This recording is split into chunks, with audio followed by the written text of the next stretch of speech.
ஒரு ஊரில் ஒருத்தர் இருந்தான். ஏதோ ஒரு சின்ன அலுவலகத்தில் வேலை பார்த்துக்கிட்டு இருந்தான். ரொம்ப ஏழை.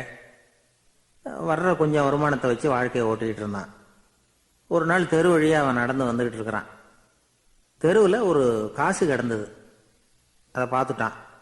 அது குனிஞ்சு எடுத்தான். அது ஒரு பழங்கால காசு. அந்த காசு நடுவில் ஒரு துளை இருந்தது. அதாவது துளையிட்ட நாணயம்.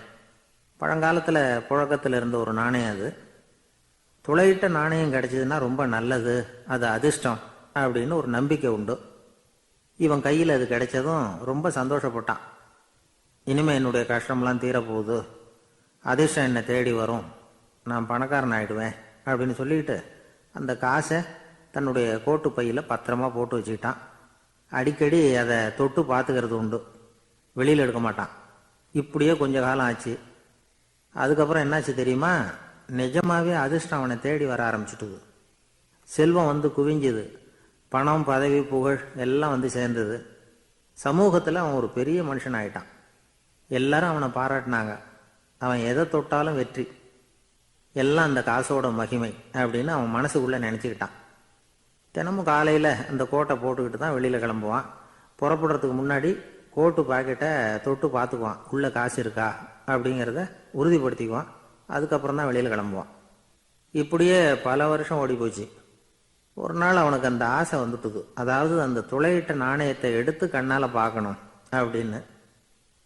காலையில் சாப்பிட்டுக்கிட்டு இருந்தான்.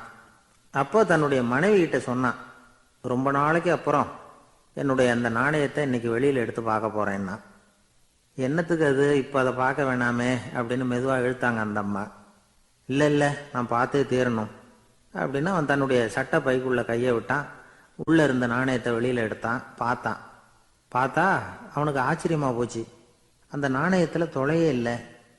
என்ன ஆச்சு அப்படின்னு சொல்லி அவன் ரொம்ப குழம்பி போயிட்டான். இப்போ அந்த அம்மா சொன்னாங்க, நான் தான் ஒரு நாள் உங்கள் கோட்டு ரொம்பவும் தூசியாக இருக்கேன்னு சொல்லி அதை ஜன்னலுக்கு வெளியில் உதறினேன். உள்ளே இருந்த அந்த காசு அப்போ எனக்கு தெரியாது, ஞாபகத்தில் இல்லை. அது தெருவில் விழுந்துட்டது போல இருக்கு. அதுக்கப்புறம் எவ்வளவோ தேடி பார்த்தேன், கிடைக்கல. அதுக்குள்ளே அதை யாரோ எடுத்துகிட்டு போயிட்டாங்க போல இருக்கு. அது இல்லைங்கிறது உங்களுக்கு தெரிஞ்சால் வருத்தமாக இருக்குமேங்கிறதுக்காக நான் தான் வேற ஒரு நாணயத்தை எடுத்து சட்டை பைக்குள்ளே வச்சுட்டேன் அப்படின்னு விவரத்தை சொன்னாங்க அந்த அம்மா. இது எப்போ நடந்ததுன்னு கேட்டான். உங்களுக்கு அந்த காசு கிடைச்சதே அன்னைக்கு மறுநாளே இது நடந்து போச்சு அப்படின்னாங்களாம். இதை கொஞ்சம் யோசனை பண்ணி பாருங்க. அவனுக்கு அதிர்ஷ்டத்தை கொடுத்தது அந்த நாணயம் இல்லை, அவனுடைய நம்பிக்கை, அதாவது தன்னம்பிக்கை. அதுதான் வேலை செஞ்சிருக்கு. இதிலிருந்து நாம் தெரிஞ்சுக்க வேண்டியது என்னன்னா, வாழ்க்கையில் முன்னேற நினைக்கிறவங்களுக்கு தன்னம்பிக்கை ரொம்ப முக்கியம். அது இல்லைன்னா முன்னேற முடியாது. ஒருத்தன் சொன்னானா, நான் எப்போவுமே என்ன தான் சார் நம்புவேன், மற்றவங்கள நம்ப மாட்டேன். நேற்றுக்கு பாருங்க, திடீர்னு 10 பேர் என்னை அடிக்க வந்துட்டாங்க, நான் ஒருத்தனாவே அதை சமாளித்தேன் அப்படின்றான் ரொம்ப பெருமையா. அது எப்படின்னு கேட்டாங்களாம். ஒரே ஓட்டமாக அங்கேருந்து ஓடி வந்துட்டேன் அப்படின்னு நானா. ஒரு ஊரில் ஒருத்தர் இருந்தார். ரொம்ப நல்லவர். யாருக்காவது ஏதாவது கொடுத்துக்கிட்டே இருப்பார், கொடையாளி. தினமும் யாராவது ஒருத்தருக்கு ஏதாவது கொடுக்கலன்னா அவருக்கு தூக்கம் வராது. அப்படி ஒரு பழக்கம். அது மட்டும் இல்லை, அவர் கொடுக்கறது அடுத்தவங்களுக்கு தெரியாது, அவ்வளவு ரகசியமாக அதை கொடுப்பார். வலது கை கொடுக்கறது இடது கைக்கு தெரியக்கூடாதுன்னு சொல்லுவாங்கள்ல, அது மாதிரி அவர். ஒரு நாள் ராத்திரி அவர் ஏற்கனவே தயாராக கட்டி வச்சிருந்த பணம் முடிச்ச கையில் எடுத்துக்கிட்டு வீட்டை விட்டு வெளியில் வந்தார். தெருவில் இறங்கி நடந்தார். இன்னைக்கு யாருக்கு தர்மம் செய்கிறது அப்படின்னு யோசனை பண்ணிக்கிட்டே இருட்டில் நடந்து வந்துக்கிட்டு இருக்கிறார். யாரோ ஒருத்தர் எதிரில் வர்றது மாதிரி தெரிஞ்சுது. உடனே அவர் கிட்ட போனார். தன்கிட்ட இருந்த பணம் முடிச்ச அவசரமாக அவர் கையில் திணிச்சுட்டு திரும்பி வந்துட்டார். அப்பாடா, ஒரு வழியாக யாருக்கும் தெரியாமல் இன்னைக்கு தர்மம் பண்ணியாச்சு அப்படிங்கிற மகிழ்ச்சி, மன நிறைவு அவர் முகத்தில். நிம்மதியாக தூங்கினார். அப்புறம் எழுந்திரிச்சார். மறுநாள் காலையில் ஊரு பூரா ஒரே பேச்சு. என்ன பேச்சுன்னா, நேற்று ராத்திரி ஒரு திருடன் கையில் யாரோ பணத்தை கொடுத்துட்டு போயிருக்கிறாங்க அப்படின்னு எல்லாரும் பேசிக்கிட்டு இருக்கிறாங்க. இதை கேள்விப்பட்டதும் அந்த பெரியவருக்கு ரொம்ப வருத்தமாக போச்சு. அடடா, போயும் ஒரு திருடனுக்காக உதவி பண்ணியிருக்கிறோம், பிரயோஜனம் இல்லாமல் போயிட்டுதே அப்படின்னு நினச்சார். சரி, இன்னைக்கும் யாருக்காவது உதவி பண்ணணும் அப்படின்னு முடிவு பண்ணினார். ராத்திரி நேரம் வந்தது. இவர் வழக்கம் போல் தெருவில் இறங்கி நடந்தார். கையில் பணம் முடிச்சு. எதிரில் ஒரு பொன் உருவம் மங்கலாக தெரிஞ்சது. இவர் உடனே அந்த பெண்கிட்ட பணத்தை கொடுத்துட்டு திருப்தியாக திரும்பி வந்துட்டார். மறுநாள் காலையில் ஊர் பூரா என்ன பேசிக்கிட்டாங்க தெரியுமா? நேற்று ராத்திரி நெறி தவறி நடக்கிற ஒரு பெண்ணின் கையில் யாரோ வச்சுட்டு போயிருக்கிறாங்க அப்படின்னு எல்லாரும் பேசிக்கிறாங்க. அடடா, இன்னைக்கும் தவறுதலாக நடந்து போச்சு அப்படின்னு ஒரு வருத்தப்பட்டார். இருக்கட்டும், இன்னைக்கும் ஏதாவது தர்மம் பண்ணுவோம் அப்படின்னு நினச்சிக்கிட்டாரு. 3வது நாள் ராத்திரியும் புறப்பட்டார். இப்பவும் எதிரில் ஒருத்தர் வந்தார். இவர் பணத்தை கொடுத்தார், திரும்பி வந்துட்டார். மறுநாள் மக்கள் என்ன பேசிக்கிட்டாங்கன்னா, நேற்று ராத்திரி ஒரு செல்வந்தர் கையில் யாரோ பணத்தை கொடுத்துட்டு போயிருக்கிறாங்க அப்படின்னு பேசிக்கிட்டாங்களாம். அவருக்கு ரொம்ப வருத்தமாக போயிட்டுது. என்ன இது தினம் இப்படி ஆகிக்கிட்டு இருக்குதே அப்படின்னு நினச்சிக்கிட்டே படுத்து தூங்கினார். அன்னைக்கு ராத்திரி ஒரு கனவு. அந்த கனவுல இறைவன் வந்து சொன்னாராம், இதோ பாருப்பா, நீ கொடுத்த தர்மம் வீணா போயிடல. உன்கிட்ட பணம் வாங்கின அந்த திருடன் திருந்திட்டான், அந்த பொண்ணும் திருந்திட்டா, அந்த செல்வந்தனும் கொடையாளி ஆயிட்டான், எல்லாருக்கும் உதவி பண்ண ஆரம்பிச்சுட்டான் அப்படின்னு சொன்னாராம். இந்த கதையை சொன்னவர் யாருன்னா நபிகள் நாயகம். இதில் உள்ள கருத்து என்னன்னா, நல்ல மனசோட தர்மம் பண்ணுனா அது வீணா போறதில்லை. இன்னொரு கருத்து, தர்மம் வந்து தன்னை மட்டும் அல்ல, அடுத்தவங்களையும் தீமையிலிருந்து காப்பாற்றும். இதுதான் நாம் புரிஞ்சிக்க வேண்டியது. இந்த காலத்திலையும் இது மாதிரி சில சம்பவங்கள் நடக்கிறது உண்டு. ஒரு பெரியவர் இருட்டில் நடந்து வந்துக்கிட்டு இருந்தார். எதிரில் வந்த ஒருத்தன் வலுக்கட்டாயமாக ஒரு கையை பிடிச்சி ஒரு பண முடிப்பை கொடுத்து வச்சுக்க சொல்லிவிட்டு விலகி போயிட்டான். பெரியவருக்கு ஆச்சரியம், இந்த காலத்துலேயும் இப்படி வலது கை கொடுக்கறது இடது கைக்கு தெரியக்கூடாதுன்னு நினைக்கிற கொடையாளிகள் உண்டு போல இருக்கு அப்படின்னு யோசனை பண்ணிக்கிட்டே நடந்தார். கொஞ்சம் தூரம் போயிருப்பார். அதுக்குள்ளே அதே ஆள் திரும்பி வந்தான். கொடுத்த பண முடிப்பை திருப்பி கொடுங்க அப்படின்னு கேட்டு வாங்கிட்டான். இவருக்கு ஒன்றும் புரியல. ஏன் இப்படி பண்ணுறேன்னார். அது ஒன்றும் இல்லைங்க, கொஞ்ச நேரம் இதை உங்ககிட்ட கொடுத்து வச்சிருந்தேன், அவ்வளவுதான் அப்படின்னா. ஏன்னு கேட்டார். என்னை பின்னாடி போலீஸ் தேடிக்கிட்டு வந்துக்கிட்டு இருக்குது, அதுதான் அப்படி பண்ணேன். இப்போ போயிட்டு இனிமேல் ஒன்றும் பயமில்லை அப்படின்னு சொல்லிவிட்டு அவன் பாட்டுக்கு நடந்து போகிறான். ஜெருசலேம் அங்கே உள்ள ஒரு தேவாலயம். அதில் உள்ள பலிபீடத்தின் முன்னாடி ஒரு பெட்டி உண்டு. அது காணிக்கை பெட்டி. ஆலயத்துக்கு வர்றவங்க பிரார்த்தனை பண்ணிவிட்டு திரும்பி போகிற சமயத்தில் அந்த பெட்டியில் காணிக்கை போடுவாங்க. அவங்களால எவ்வளவு முடியுமோ அவ்வளவு போடுறது வழக்கம். அவங்கவுங்க வசதிக்கு தகுந்த மாதிரி போடுவாங்க. வசதி உள்ளவங்களாக இருந்தாலும் சரி, வசதியே இல்லாத வறியவர்களாக இருந்தாலும் சரி, ஆலய காணிக்கை பெட்டியில் காசு போடுறது அவங்களுக்கு ரொம்ப பெருமையான ஒரு செயல். ஒரு சமயம் இயேசு தம்முடைய சீடர்களோடு அந்த ஆலயத்துக்கு வரார். அங்கே உட்காந்து ரொம்ப நேரம் வழிபாடு பண்ணிகிட்டு இருக்கிறார்.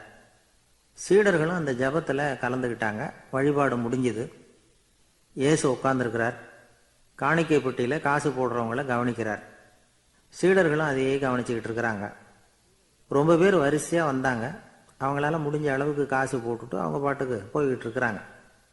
வசதியானவங்க நிறைய பேர் வந்தாங்க. அதுக்கு மத்தியில் வயசான ஒரு அம்மா, அவங்களும் வந்து காசு போட்டுட்டு போகிறாங்க. இப்போ இயேசு தன்னுடைய சீடர்கள் பக்கம் திரும்பினார். ஒரு கேள்வி கேட்டார். இப்போ இந்த காணிக்கை பெட்டியில் நிறைய பேர் வந்து காசு போட்டுட்டு போகிறத நீங்கள் கவனிச்சிங்க. இன்னைக்கு இந்த காணிக்கை பெட்டியில் ரொம்பவும் அதிகமாக காசு போட்டது யார் அப்படின்னு கேட்டார். முதல்ல வந்தார ஒரு பெரிய மனுஷன், அவர் தான் அதிகமாக போட்டார் அப்படின்னார் ஒருத்தர். 3வதாக வந்தவர் தான் அதிகமாக போட்டார், நான் கவனித்தேன் அப்படின்னாரு இன்னொருத்தர். இப்படி ஆளுக்கு ஒரு விதமாக சொல்கிறாங்க. கடைசியாக இயேசு சொன்னாராம், இன்றைக்கு அந்த பெட்டியில் அதிகமாக காசு போட்டவங்க அந்த வயசான அம்மா தான் அப்படின்னாராம். சீடர்களுக்கு ஒன்றும் புரியல. அந்த அம்மா ரொம்ப ஏழையாச்சே, அவங்க எப்படி அதிகமாக காணிக்கை செலுத்த முடியும் அப்படிங்கிறது அவங்க சந்தேகம். இயேசு விளக்குனார். நிறைய பேர் வந்தாங்க, நிறையவே காசுகள் போட்டாங்க, அது உண்மைதான். ஆனாலும் அந்த அம்மா என்ன பண்ணாங்க கவனிச்சிங்களா? வந்தாங்க, தன்னுடைய காசு பையை திறந்தாங்க, அப்படியே கொட்டுனாங்க. அதில் இருந்தது 2 காசுகள் தான். அந்த 2 காசும் காணிக்கை பெட்டியில் விழுந்துட்டுது. மற்றவங்கள்லாம் தங்கள்கிட்ட இருந்த செல்வத்தின் ஒரு சிறு பகுதியை எடுத்து பெட்டியில் போட்டாங்க. ஆனால் இந்த அம்மா தன்கிட்ட என்ன இருந்ததோ அதை அப்படியே போட்டுட்டாங்க. தன்னுடைய பிழைப்புக்காக வச்சிருந்த அவ்வளவையும் இழக்கிறதுக்கு தயாராயிட்டாங்க. அவ்வளவு தாராள மனசு அவங்களுக்கு. அதனால் அவங்க செலுத்தின காணிக்கை தான் அளவில் அதிகம் அப்படின்னார். விலை மதிப்பில்லாத முத்து புதையல் ஒருத்தனுக்கு கிடைக்க போகுதுன்னு வச்சுக்கோங்க. அதன் மதிப்பை உணர்ந்தவன் என்ன பண்ணுவான்? அதை அடையிறதுக்காக தன்கிட்ட இருக்கிற எதையும் கொடுக்கறதுக்கு தயாராக இருப்பான் இல்லையா? அது மாதிரி தான் இதுவும்.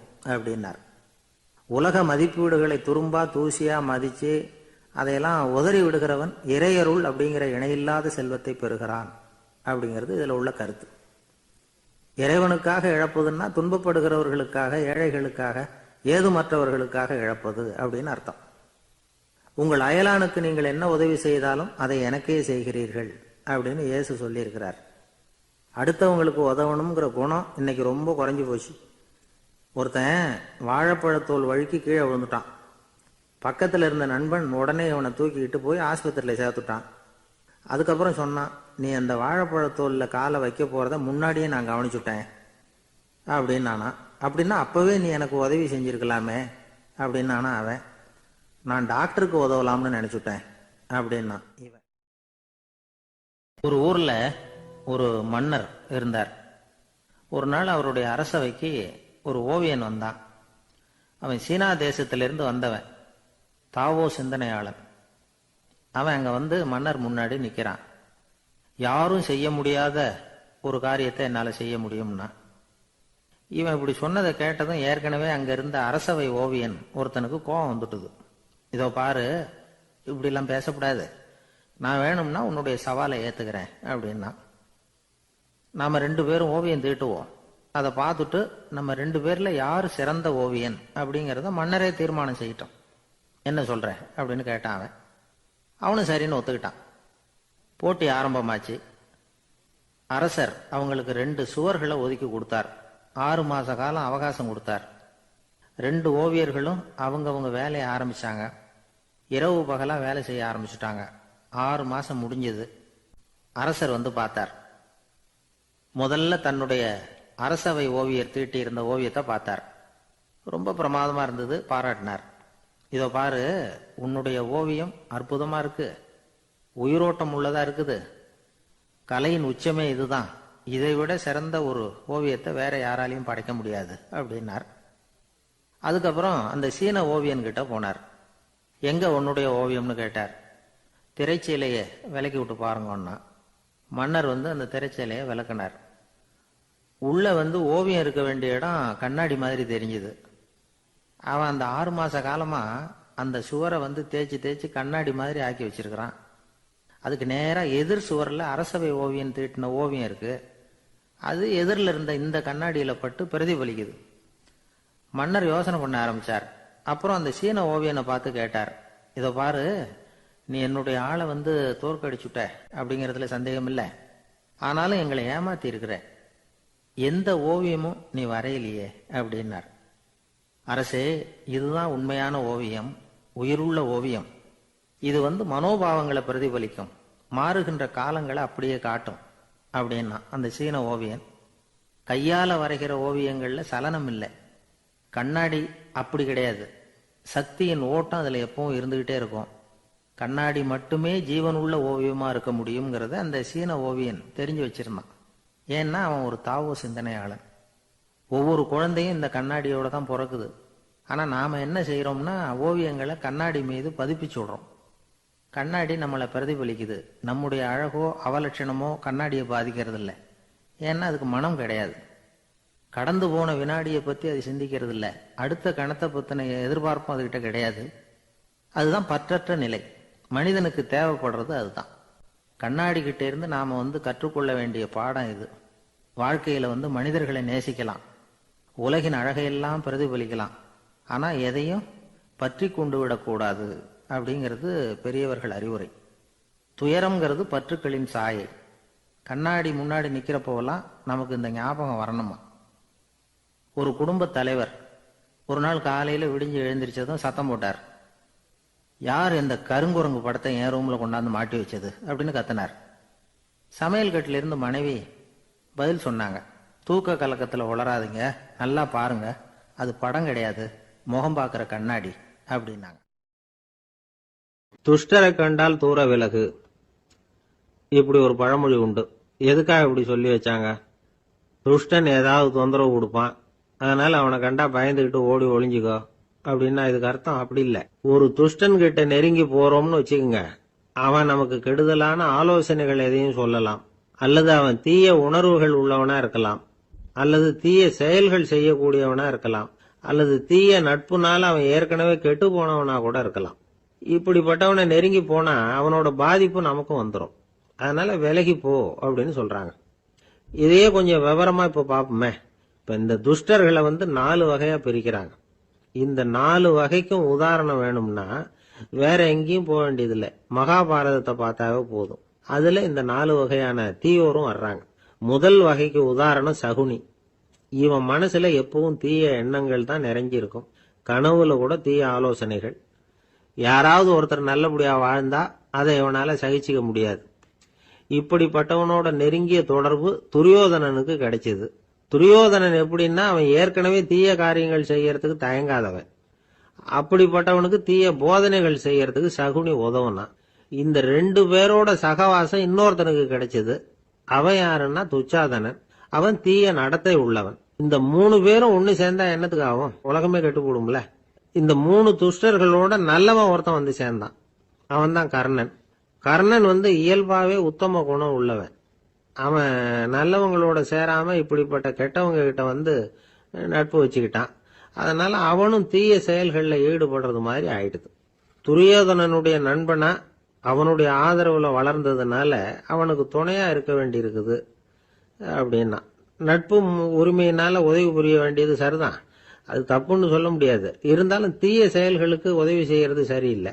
புத்தி பலம் புஜ பலம் எல்லாம் இருந்தா கூட தெய்வ பலம் இல்லைன்னா ஜெயிக்க முடியாது. கர்ணன் மகா வீரன்.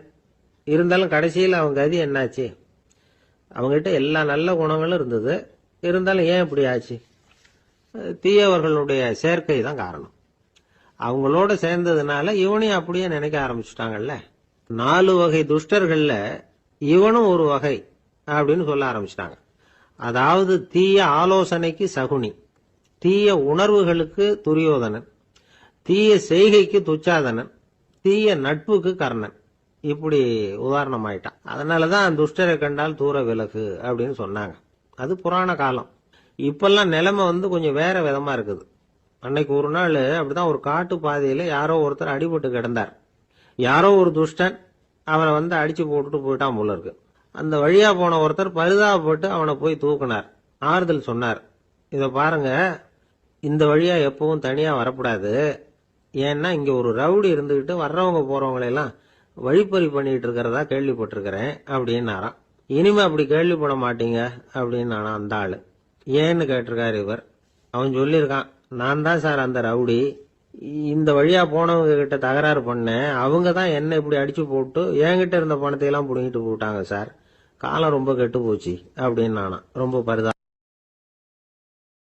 ஒரு சராசரி மனிதனுடைய இயல்பு என்ன? இன்பம் வந்தா துள்ளி குதிப்பான், துன்பம் வந்தா சோர்ந்து போய் ஒரு மூலையில உட்காந்துருவான். இவன் தான் சராசரி மனிதன். ஆனா ஒருத்தன் இன்பம் வந்தா அதுக்காக மகிழ்ச்சி அடையறதில்ல, துன்பம் வந்தா அதுக்காக சோர்ந்து போறதில்ல அப்படின்னு வச்சுக்கோங்க. அப்படி இருந்தா அவன் சாதாரண ஆள் கிடையாது. ஒரு ஊர்ல ஒரு ஞானி இருந்தார். அவரை தேடிட்டு ஒரு பெரியவர் வந்தார். ஐயா, ஞானத்துல சிறந்த ஞானம் எது அப்படின்னு கேட்டாராம். இதுக்கு அந்த ஞானி என்ன பதில் சொன்னார் தெரியுமா? இன்பத்தினால மகிழ்ச்சி அடையாமலும் துன்பத்தினால சோர்வு அடையாமலும் இருக்கிறது தான் அந்த ஞானம், பெரிய ஞானம் அப்படின்னாராம். சரி சுவாமி, அப்படிப்பட்ட ஞானம் உங்களுக்கு எப்படி வந்ததுன்னு கேட்டிருக்காரு இவரு. அதை நான் ஒரு கழுதைகிட்ட இருந்து கத்துக்கிட்டேன் அப்படின்னாராம் அவரு. இவருக்கு ஒன்றும் புரியல, ஒரு மாதிரியா முழிச்சிருக்கிறார். இதை அவர் புரிஞ்சுக்கிட்டார். நீங்க நாளைக்கு காலையில நம்முடைய ஆசிரமத்துக்கு வாங்க, புரிய வைக்கிறேன்னாராம். சரின்னு அவர் போயிட்டார். மறுநாள் காலையில ஆசிரமத்துக்கு சேர்ந்தார். ஞானி அவரை கூப்பிட்டு உட்கார வச்சார். வாங்க இப்படி உட்காருங்க, கொஞ்ச நேரத்துல இந்த வழியா ஒரு கழுதை போகும், அதை கவனிச்சு பாருங்கன்னாராம். இவருக்கு இன்னமும் ஒன்னும் புரியாம போச்சு, ஒரே குழப்பம். இருந்தாலும் அந்த ஞானி சொன்னது மாதிரியே உட்கார்ந்துருக்கிறார். கொஞ்ச நேரத்துல இந்த வழியா ஒரு கழுதை போச்சு. அது முதுக நிறைய அழுக்கு மூட்டைகள், அதை சுமந்துகிட்டு போகுது. ஒரு செலவு தொழிலாளி அதை ஓட்டிட்டு போறார். கொஞ்சம் தூரத்துல ஒரு ஆறு இருக்கு. அங்க போய் துணியெல்லாம் சுத்தப்படுத்திக்கிட்டு சாயந்தரமா திரும்பி இந்த வழியாவே வருவாங்க. ஞானி சொன்னது மாதிரியே இந்த பெரியவர் அழுக்கு மூட்டையை சுமந்துகிட்டு போற அந்த கழுதையை கவனிச்சார். கழுதை போயிட்டுது. அதுக்கப்புறம் ஞானியை திரும்பி பார்த்தார். இப்ப அந்த ஞானி சொன்னார், சாயந்தரம் வரைக்கும் நீங்க இங்கேயே இருக்கணும்னார். அதே மாதிரி இவர் இருந்தார். சாயந்தரமா அந்த ஞானி சொன்னார், ஐயா, இப்ப கொஞ்ச நேரத்துல அந்த கழுதை இந்த வழியா திரும்பி வரும், அதையும் கவனிச்சு பாருங்கன்னார். இவரும் கவனிச்சு பாக்குறார். கழுதை வந்தது. அது முதுகுல சலவை செய்யப்பட்ட துணி மூட்டை, அது பாட்டுக்கு சுமந்துக்கிட்டு போய்கிட்டு இருக்குது. பெரியவருக்கு ஒன்றும் புரியல, பொறுமை இழந்துட்டார். சரி சுவாமி, இந்த கழுதைக்கும் உங்க ஞானத்துக்கும் என்ன சம்பந்தம் அப்படின்னார். இப்ப அந்த ஞானி விளக்கினார். ஐயா, இந்த கழுதை இதே மாதிரி தினமும் காலையில அழுக்கு மூட்டைகளை சுமந்துகிட்டு ஆத்துக்கு போகுது, மாலையில வெண்மையான சுத்தமான துணிகளை சுமந்துகிட்டு திரும்பி ஊருக்கு போகுது.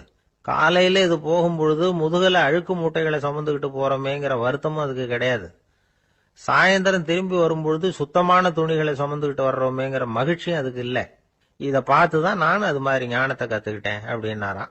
அதனால யாரு கத்து கொடுக்கறாங்க அப்படிங்கறத விட எதை கத்துக்கிறோம் அப்படிங்கிறது தான் முக்கியம். ஒரு சினிமா பாக்குறோம், ஒரு அருவி கொட்டுறது மாதிரி காட்சி வருது, தண்ணீர் வழியுது. படம் முடிஞ்சதும் பாத்தீங்கன்னா அந்த திரை என்ன நனைஞ்சு போயா இருக்கும். ஒரு தீப்பிடிச்சு எரியிற காட்சியை சினிமாவில் பாக்குறீங்க, காட்சி முடிஞ்சதும் அந்த வெண் திரையே கருகி போயா இருக்கும். படத்துல வர்ற தண்ணீரும் நெருப்பும் அந்த திரையை பாதிக்கிறது இல்லை. நாம அந்த திரை மாதிரி இருக்கிறதுக்கு கத்துக்கணுமா. அந்த பக்குவம் வந்துட்டதுன்னா இன்பமும் துன்பமும் நம்ம எதுவும் செய்யாது. ஒரு சினிமாவை பாக்குற வரைக்கும் சிரிக்கலாம், அழலாம், பார்த்துட்டு வெளியில வரும்பொழுது அழுதுகிட்டே வரக்கூடாது. ஒருத்தர் வந்தார், அப்படி படம் முடிஞ்சு வெளியில வரும்பொழுது அருவி மாதிரி கண்ணீர் சிந்திக்கிட்டே வர்றார். ஏன் சார் படம் அவ்வளவு சோகமா அப்படின்னு கேட்டார். இன்னொருத்தர், இல்ல சார், கூட்டம் ரொம்ப குறைச்சல் சார், மொத்தம் படம் பார்க்க வந்தவங்களே 15 பேர் தான் சார் அப்படின்னார் கண்ணீரை தொடச்சிக்கிட்டே. அதுக்கு நீங்க ஏன் சார் அழறீங்கன்னு கேட்டார் அவரு. இந்த படத்தோட தயாரிப்பாளரே நான் தான் சார் அப்படின்னாரா இவர். ஒரு அப்பாவுக்கு 2 பிள்ளைங்க. மூத்தவன் ரொம்ப அடக்கம், அப்பா எது சொன்னாலும் கேட்பான், பெரியவங்களுக்கு கீழ்ப்படிஞ்சு நடப்பான்.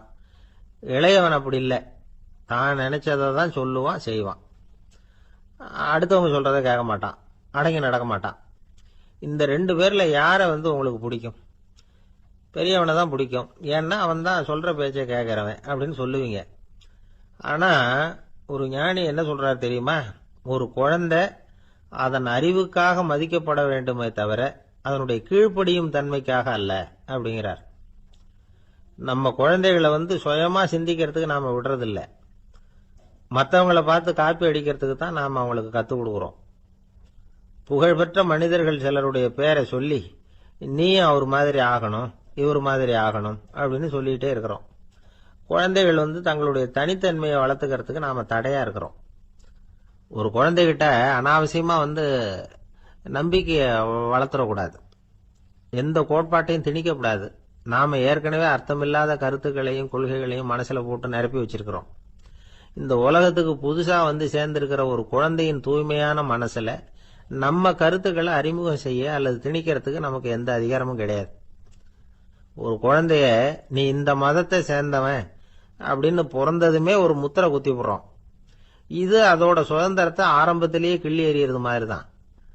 நீங்க ஒரு மதத்தின் வழிமுறைகளை கடைபிடிச்சிட்டு வர்றீங்க, அந்த வழியில போய்கிட்டு இருக்கிறீங்க, சரி, அதனால போறீங்க. அதுக்காக உங்க குழந்தையையும் அதே வழியில தான் வரணும் அப்படின்னு கட்டாயப்படுத்துறதுக்கு உங்களுக்கு என்ன உரிமை இருக்குது? அந்த குழந்தை சுயமா சிந்திச்சு ஒரு முடிவுக்கு வரட்டுமே, அதுக்கு நீங்க ஏன் தடையா இருக்கிறீங்க? நமக்கு உண்மையிலேயே நம்ம குழந்தை மேல அன்பு இருந்தா இது மாதிரி திணிப்பு வேலைகளை செய்யக்கூடாது. திணிப்பு வேலைகள்ல இருந்து குழந்தைகளை காப்பாத்தினா போதும், அதுதான் ரொம்ப முக்கியம். அடுத்த தலைமுறை அற்புதமான தலைமுறையா உருவாகும். நாம தான் சாதி மத சங்கடங்கள்ல மாட்டிக்கிட்டு தவிக்கிறோம். அவங்களாவது சாதி மத வேறுபாடு இல்லாத சமுதாயத்தை பார்க்கட்டுமே, அந்த சௌகரியங்களை அனுபவிக்கட்டுமே. அதுக்கு நாம என்ன செய்யணும்னா ஒன்னும் செய்யாம இருந்தா போதும். ஒரு குழந்தைகிட்ட நம்ம கருத்தை திணிக்கும் பொழுது என்ன ஆகுது தெரியுமா? அது அவனை அவங்கிட்ட இருந்தே அப்புறப்படுத்தி விடுது, அவனுடைய தனித்தன்மையை அழிச்சுடுது, அவனை ஒரு எல்லைக்குள்ள திணிச்சுடுது. இதெல்லாம் அன்புங்கிற பேரால பெற்றோர்கள் செய்யற தப்பு. இதெல்லாம் கேட்டுக்கிட்டு இந்த காலத்துல அப்பா ஒருத்தர் சொன்னார், நான் கருத்துக்களை எல்லாம் என் பையன்கிட்ட திணிக்கிறது இல்லைங்க, ஆனா அதிகமா சாப்பிட சொல்லி கட்டாயப்படுத்துவேன் அப்படின்னார். உங்க வீட்டு சமையல் அவ்வளவு நல்லா இருக்குமான்னு கேட்டாங்க. நல்லா இருந்தா நான் ஏன் அவனை சாப்பிட சொல்லி கட்டாயப்படுத்த போறேன் அப்படி. ஒரு நீதிமன்றம், அங்க ஒரு கொலை வழக்கு சம்பந்தமா விசாரணை நடந்துகிட்டு இருக்குது. அந்த வழக்கறிஞர் ரொம்ப தீவிரமா வாதாடிட்டு இருக்கிறார். தன்னுடைய கட்சிக்காரர் நிரபராதிங்கிறது அவருக்கு நல்லா தெரியும். அதனாலதான் அவர் சார்பா வாதாடுறதுக்கே ஒத்துக்கிட்டார். அப்படி அவர் மும்முரமா வாதாடிக்கிட்டு இருக்கிற சமயத்துல அவசரமா தந்தி ஒண்ணு சேர்ந்தது. அதை வாங்கி படிச்சு பார்த்தார். அதுக்கப்புறம் அதை மடிச்சு தன்னுடைய கோட்டு பையில வச்சுக்கிட்டு தொடர்ந்து வாதாட ஆரம்பிச்சிட்டார். பேசி முடிச்சாரு. அதுக்கப்புறம் அங்க கோர்ட்ல இருந்த சக வக்கீல்கள் அவர்கிட்ட வந்தாங்க. தந்தி ஒண்ணு வந்ததே, என்ன விஷயம் அப்படின்னு விசாரிச்சாங்களாம். அப்போ அவர் சொல்லியிருக்கிறார், ஊர்ல சிகிச்சைக்காக போயிருந்த என்னுடைய மனைவி இறந்து போனதா தந்தி வந்திருக்குது அப்படின்னாராம். மற்ற வக்கீல்களுக்கு அதிர்ச்சி. என்னங்க இது, மனைவி இறந்ததை விட கேஸ் முக்கியமா உங்களுக்கு அப்படின்னு கேட்டிருக்கிறாங்க. இறந்து போன என் மனைவி மறுபடியும் திரும்பி வர போறதில்ல. ஆனா என்னுடைய கட்சிக்காரர் ஒரு கொலை வழக்கில் மாட்டிக்கிட்டார். அவரோ நிரபராதி. அவர் உசுரை நான் காப்பாற்ற வேணாமா? இதுதான் என்னுடைய கடமை அப்படின்னாராம். இப்படி இவர் சொன்னது எல்லாரும் அப்படியே திகைச்சு போய் நின்னுட்டாங்களாம். சரி, கடமைக்கு முக்கியத்துவம் கொடுத்த அந்த வழக்கறிஞர் யார் தெரியுமா? அவர் தான் இரும்பு மனிதர் சர்தார் வல்லபாய் பட்டேல். குஜராத் மாநிலத்தில் 1875 அக்டோபர் 31 அன்றைக்கு ஜாவேரி பாய் அப்படிங்கிறவருக்கு 4வது பிள்ளையா அவர் பிறந்தாராம். இந்த ஜாவேரி பாய் யார் தெரியுமா? ஜான்சி ராணி லட்சுமி பாய் போர் படையில ஒரு வீரரா பணிபுரிஞ்சவர். இளம் வயசுல வல்லபாய் படேல் ரொம்ப சிரமப்பட்டு படிச்சிருக்கார். விடாமுயற்சி வெற்றியை கொடுத்தது. கல்லூரியிலையும் காலடி வச்சார். அதுக்கப்புறம் வக்கீல் பட்டத்தையும் வாங்கினார். பிரிட்டிஷ் ஆட்சி நடந்துகிட்டு இருந்த சமயம் குஜராத்தை சேர்ந்த பர்டோலி தாலுகாவில் விவசாயிகள் மேல அரசாங்கம் திடீர்னு நில வரிய வசதி விட்டுதான். ஏழை விவசாயிகள் ரொம்ப கஷ்டப்பட்டிருக்காங்க. அரசாங்கம் வரி செலுத்தாத விவசாயிகளின் நிலங்களை எல்லாம் ஜப்தி செஞ்சுதான். அரசாங்கத்தை எதிர்க்கிறவங்களை எல்லாம் கைது பண்ணி சிறையில அடைச்சுட்டாங்களாம். சில பேர் வீடு வாசல் ஆடு மாட்டையெல்லாம் வித்து கூட வரி கட்ட வேண்டிய நிலைமைக்கு ஆளாயிட்டாங்க. வழக்கறிஞர் வல்லபாய் படேல் நில வரியை உடனே ரத்து பண்ணணும் அப்படின்னு பம்பாய் கவர்னருக்கு ஒரு கடிதம் எழுதினார். எந்த பலனும் இல்லை. உடனே எல்லா விவசாயிகளையும் அணி திரட்டினார். அதுக்கு தானே தலைமை தாங்கினார். சத்தியாகிரகம் நடத்தினார். அந்த பகுதியில் எந்த வேலையும் நடக்கல. வேற வழி இல்லை. ஆட்சியாளர்கள் உடனே வரியை ரத்து பண்ணாங்க. சிறையில் இருந்தவங்களெல்லாம் வெளில விட்டாங்க. 1928 ஆகஸ்ட் 6 சர்க்காருக்கும் விவசாயிகளுக்கும் இடையில ஒரு உடன்பாடு ஏற்பட்டது. அதுக்கப்புறம் தான் நிலைமை சரியா போச்சான். வல்லபாய் பட்டேலின் பொது சேவையை பாராட்டின பொதுமக்கள் அவருக்கு சர்தார் அப்படிங்கிற பட்டத்தை கொடுத்தாங்களாம். சர்தார்னா தலைவர் அல்லது தளபதினு அர்த்தம். இரும்பு மனிதர்னு இவருக்கு பேர். இருந்தாலும் நகைச்சுவை உணர்வும் இவருக்கு நிறைய உண்டு. ஒரு தடவை ஒரு பத்திரிகை நிருபர் வந்திருக்கார். சர்தார் பட்டேல் கிட்ட அவருக்கு பிடிச்ச பண்பாடு கலாச்சாரம் எது அப்படின்னு கேட்கணும்னு ஆசை. அதனால அவரை பார்த்து கேட்டாராம், ஏங்க உங்களுக்கு பிடிச்ச கல்ச்சர் எது அப்படின்னு கேட்டிருக்கார். இதுக்கு சர்தார் பட்டேல் சொன்ன பதில் என்ன தெரியுமா?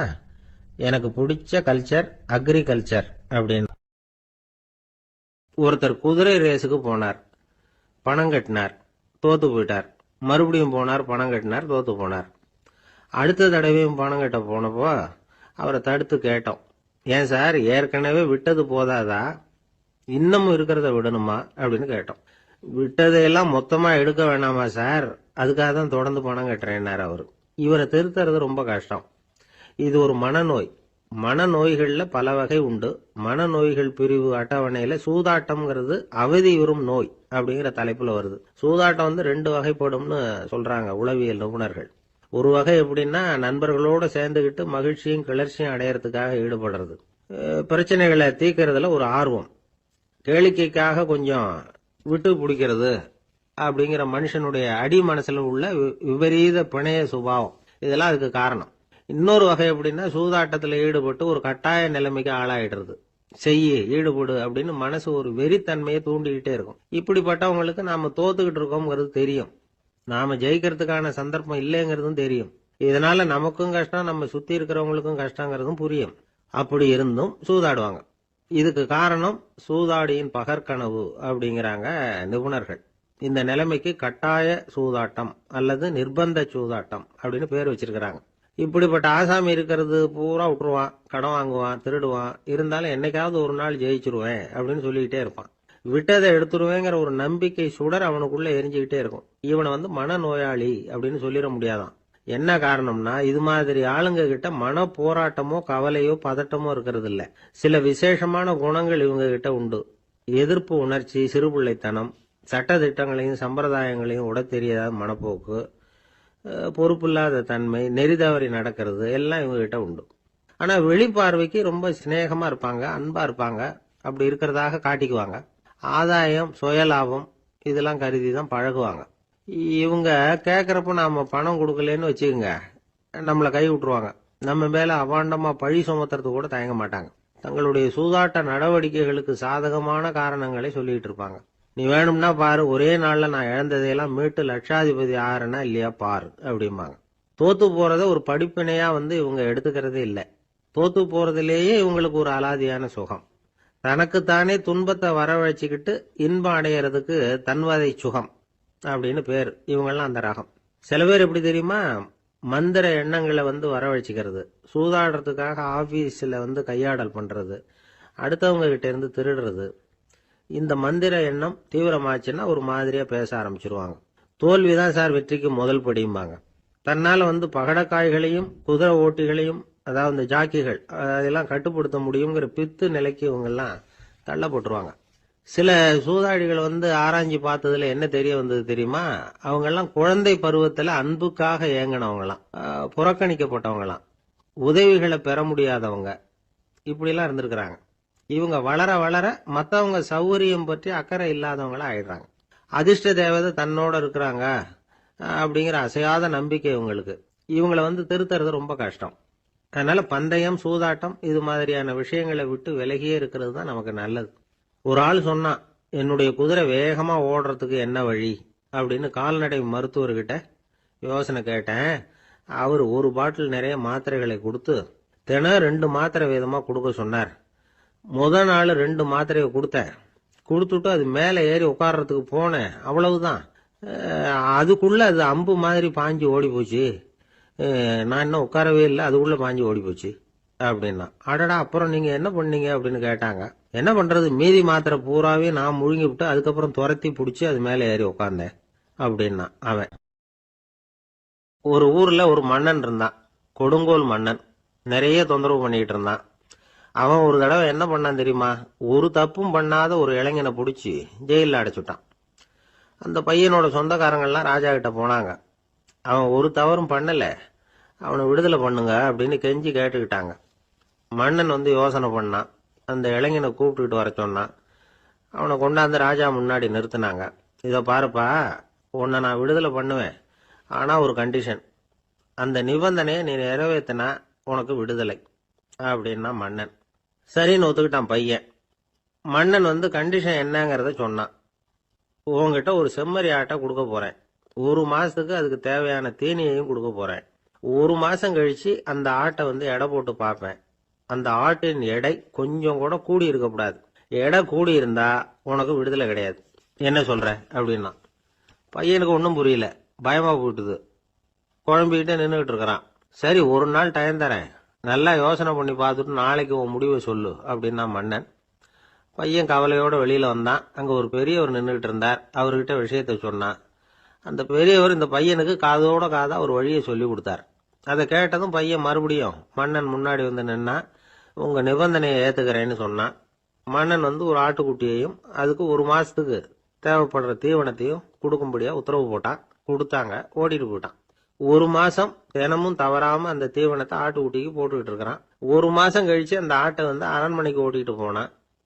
மன்னன் அதை எடை போட்டு பாக்குறான், எடை கூடவே இல்லை, அப்படியே தான் இருக்குது. உடனே போட்ட நிபந்தனைப்படி அந்த இளைஞனை விடுதலை பண்ணிவிட்டான். சரி, ஆட்டுக்கு எடை கூடாம இருக்கிறதுக்கு அந்த பெரியவர் சொல்லி கொடுத்த யோசனை என்ன அப்படின்னா, அது வேற ஒண்ணும் இல்ல. அந்த ஆட்டுக்கு எதிரில் அது கண்ணுல படுற மாதிரி ஒரு ஓநாயை கட்டி போட சொன்னார். அவ்வளவுதான். ஆட்டுக்கு ஓநாய்ங்கிறது பிறவி பகை. ஓநாயை பார்த்தா ஆடு நடுங்க ஆரம்பிச்சிரும், அவ்வளவு பயம். தினமும் அந்த ஆடு பயந்துகிட்டே தீனி சாப்பிடுது, எடை கூடல. அதுதான் ரகசியம். இது சின்ன பிள்ளைங்களுக்கான ஒரு கதை. இதுல இருந்து தெரிஞ்சுக்க வேண்டிய உண்மை என்னன்னா, நாமெல்லாம் சாப்பிடுறப்ப மனசும் உடம்பும் அமைதியா இருக்கணும். அப்பதான் அது உடம்புல ஒட்டும். அவசரத்திலையும் பயத்திலையும் சாப்பிட்டா அது சரியா ஜீரணம் ஆகாது. இன்னொரு ராஜா இருந்தார். அவரும் ஒரு இளைஞனை ஜெயிலில் அடைச்சு விட்டார். விடுதலை பண்ணணும்னா ஒரு கண்டிஷன்னாரு. என்னன்னு கேட்டான். ஒரு ஆட்டுக்குட்டியை அவன் முன்னாடி கொண்டாந்து நிறுத்துவேன், நீ அதுகிட்ட ஒரு கேள்வி கேட்கணும், அதுக்கு சரியான பதிலை சொல்லணும். அப்படி செஞ்சுட்டா உனக்கு விடுதலைன்னார். இளைஞன் யோசனை பண்ணி பார்த்தான். சரின்னு ஒத்துக்கிட்டான். அது பிரகாரமே ஆட்டுக்குட்டிய பதில் சொல்ல வச்சுட்டான். என்ன நடந்தது தெரியுமா, ஆட்டுக்குட்டியை கொண்டாந்து நிறுத்தினாங்க. இவன் மெதுவா அதுகிட்ட போனான். அது காது கிட்ட போய் ஏப்ரலுக்கு அடுத்த மாசம் என்ன மாசம்னு கேட்டான். அது உடனே மேன்னு கத்திச்சு. இவன் விடுதலை ஆயிட்டு. இந்த உலகமே ஒரு நாடக மேடை, நாம எல்லாரும் நடிகர்கள். இது ஞானிகள் சொல்றது. இது ஒரு பக்கம் இருக்கட்டும். இந்த உலகத்துக்குள்ள எத்தனையோ நாடக மேடைகள், எத்தனையோ நடிகர்கள், எத்தனையோ நாடகங்கள், இதெல்லாம் எப்படி ஆரம்பமாச்சு? அதுதான் இன்னைக்கு தகவல். அதாவது ஆதி மனிதன் பேச ஆரம்பிக்கிறதுக்கு முன்னாடி சைகையாலேயே எல்லாத்தையும் சொல்லிட்டு இருந்தான். அதனால அப்பவே நடிப்பு ஆரம்பமாயிட்டுது. முதல்ல ஒரு வேட்டையத்தான் அவன் நடிச்சு காட்டியிருப்பான். இவன் எப்படி போனான், எதிரில் மிருகம் எப்படி வந்தது, அதோட எப்படி சண்டை போட்டான், எப்படி அடிச்சு கொண்டுகிட்டு வந்தான், இதை அப்படியே மற்றவங்களுக்கு நடிச்சு காட்டியிருப்பான். ஏன்னா மொழி கிடையாது. இந்த காலத்துல எல்லாம் நாடகங்களில் நடிக்கிறவங்கள நடிகர்கள்ங்கிறோம். ஒரு காலத்தில் இவங்களுக்கு என்ன பேர் தெரியுமா? திஸ்பியர்கள் அப்படின்னு பேராம். இதுக்கு காரணம் உண்டு. அதாவது 2000 வருஷத்துக்கு முன்னாடி கிரீஸ் நாட்டில் திசிபியஸ் அப்படின்னு ஒரு ஆள் இருந்தான். அவன் ஒரு பெரிய நாடக கலைஞன். அவன் சில இளைஞர்களை சேர்த்துக்கிட்டான், பயிற்சி கொடுத்தான், நாடக குழுவை உருவாக்கினான். நடிகர்களையும் நாடகத்துக்கு தேவையான பொருள்களையும் ஏற்றிக்கிட்டு போகிறதுக்கு ஒரு வண்டியையும் தயார் பண்ணான். அந்த வண்டியிலேயே அவன் கிரேக்க நாடு பூராவும் சுற்றினான். ஊர் ஊராக நாடகம் போட்டான். ஒரு ஊருக்கு போனதும் அங்கே நாடகம் நடத்த தியேட்டர் இருக்கா அப்படிங்கலாம் பார்க்கறது இல்லை அவன். ஏன்னா அப்போலாம் தியேட்டர்னா என்னென்ன தெரியாது. நாடகம்னா அது ஒரு மூடிய கொட்டைக்குள்ளே தான் நடத்தணுங்கிறது அப்போ யாருக்குமே தோணலை. இந்த வண்டி போகும், அதுவே ஒரு பகுதி, அப்படியே ஒரு மேடை மாதிரி விரிச்சிக்கும். அதில் ஏறி நின்றுக்கிட்டு நாடகத்தை நடித்து காட்டுவாங்களாம். மக்கள்லாம் எதிரில் தரையில் உட்காந்து அதை பார்த்துக்கிட்டு இருக்கிறது. உலகத்தின் முதல் நடமாடும் தியேட்டர் இதுதானா. இந்த திசைபியஸ் தான் முதலாக உலகத்தில் நாடகம்ங்கிற பொழுதுபோக்கை நடத்தி காட்டினவன் அப்படின்னு சொல்கிறாங்க. அவன் சொந்தமாக நாடகம் எழுதுனான், நடித்தான், நாடகத்தை இயக்கினான். அதனால தான் அவனை first man of the theatre அப்படின்னு சொல்லுவாங்க. அவன் தான் நாடக மேடையின் முன்னோடி. கிரேக்கர் காலத்திலேயே நாடக ஆசிரியர்கள், நடிகர்கள், ரசிகர்கள் இவங்கெல்லாம் உருவாயிட்டாங்களாம். நாடகத்தின் சரித்திரத்தில் இந்த 3 பிரிவும் ரொம்ப முக்கியம். அதாவது கிரேக்க தியேட்டர்கள்லாம் திறந்த வெளி மேடைகள் தான். பெரும்பாலும் மலைச்சரிவுகள், அதுவே படிப்படியாக பண்ணியிருப்பாங்க. கீழே அரைவட்ட வடிவில் மேடை, அதுக்கு ஆர்கெஸ்ட்ரான்னு பேர். பிற்காலத்தில் இதில் உட்காந்து இசைக்குழுவினர் வாய்ச்சதுனால இசைக்குழுவுக்கே ஆர்கெஸ்ட்ராங்கிற பேர் வந்துட்டுது. இப்போ கிரேக்க தியேட்டர்களில் ஒன்று, அதோட காலம் கிமு 340. அதை இன்னமும் பாதுகாத்து வச்சிருக்கிறாங்களாம். எபிடாரஸ் அப்படிங்கிற இடத்துல அது இருக்குதான். இன்னமும் அந்த தியேட்டரை பயன்படுத்திக்கிட்டு வர்றாங்களாம். சிறந்த கிரேக்க நாடகங்கள்லாம் அங்கே நடிக்கிறாங்களாம். ஆரம்ப காலத்திலேயே கட்டணம் கிடையாது. அப்புறம் பின்னாடி தான் நுழைவு கட்டணம்லாம் அப்படியே வந்துட்டு தான். நடிகர்கள் பளபளப்பான ஆடைகள் உடுத்தியிருப்பாங்களாம். இந்த குதிகால் உயர்ந்த காலணிகள் போட்டிருப்பாங்களாம். இதெல்லாம் பழைய குறிப்புகள். பலவிதமான உருவங்களில் மாஸ்க் அப்படின்னு சொல்லப்படுற முகமூடி. அதனால் ஒரே நடிகர் பல வேடங்களில் நடிக்கிறது உண்டான். ஆரம்பத்தில் பெண் நடிகர்கள் கிடையாது, எல்லாம் ஆண் நடிகர்கள் தான். ரோமானியர்கள் தான் முதல் நிரந்தர நாடக மேடையை கட்டினவங்க. அதுதான் முதல் தியேட்டர். கிமு 1048 காலகட்டத்தில் பாம்பிங்கிற நகரத்தில் அதை கட்டியிருக்கிறாங்களாம். கிரேக்க ரோமானிய தியேட்டர்களின் அடிப்படையிலேயே இந்த இத்தாலிய வடிவ அமைப்பாளர்கள் இந்த குதிரை லாட வடிவில் ஒரு ஆடிட்டோரியத்தை உருவாக்கினாங்களாம். இப்படி அதை பற்றி நிறைய தகவல் இருக்குது. 1576 லண்டனில் இந்த பின்ஸ்பர்ரி, அப்புறம் இந்த பில்ட்ஸில், அப்புறம் ஜேம்ஸ் இப்படிங்கிற ஒரு முயற்சியால் தான் இங்கிலாந்தில் முதல் தியேட்டர் உருவாச்சான். அப்படி ஒருத்தர் இருந்தாராம். உலக நாடக மேடையின் வரலாறு இதுதான். அதாவது இப்பெல்லாம் அறிவியல் வளர்ச்சி அதிகமாயிட்டுது. திரைப்படம், தொலைக்காட்சி எல்லாம் வந்தாச்சு. ஒவ்வொரு வீடுமே ஒரு குட்டி தியேட்டர் மாதிரி ஆயிட்டுது. தொலைக்காட்சி முன்னாடி உட்காந்தா எழுந்திருக்கவே மனசு வர்றதில்லை. ஒரு அம்மா ஒரு மனோதத்துவ டாக்டரை தேடிட்டு வந்தாங்களாம் இந்த காலத்தில். டாக்டர், எங்கள் வீட்டுக்காரர் எப்போ பார்த்தாலும் டிவி முன்னாடி உட்காந்துக்கிட்டு அதையே வெறிச்சு பார்த்துக்கிட்டு இருக்கிறார், உத்து பார்த்துக்கிட்டு இருக்கார், எனக்கு சந்தேகமாக இருக்குன்னாங்களாம். இது மனக்கோளாறு இல்லைங்க, ஆர்வ கோளாறு, அவ்வளவுதான், இதுக்காக பயப்படாதீங்கன்னாரான் டாக்டர். அப்படி இல்லை டாக்டர், டிவி ஓடும் பொழுது நாம் எல்லாம் அதை பார்க்குறோம் சரி, ஆனால் அவர் அப்படி இல்லை, டிவியை நிறுத்தினதுக்கு அப்புறமும் அதையே உத்து பார்த்துட்டு உட்காந்துருக்கிறார், அதனால தான் சந்தேகப்பட்டு உங்ககிட்ட வந்தேன் அப்படின்னாங்களாம்.